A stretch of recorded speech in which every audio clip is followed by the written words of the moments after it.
अब तिमीले आफूलाई सम्हाल्नु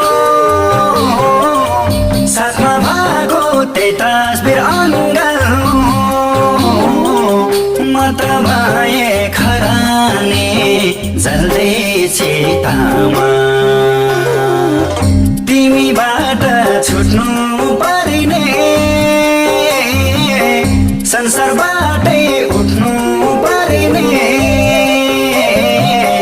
यस्तै लेखिएको रहेछ मेरो भाग्य विधाता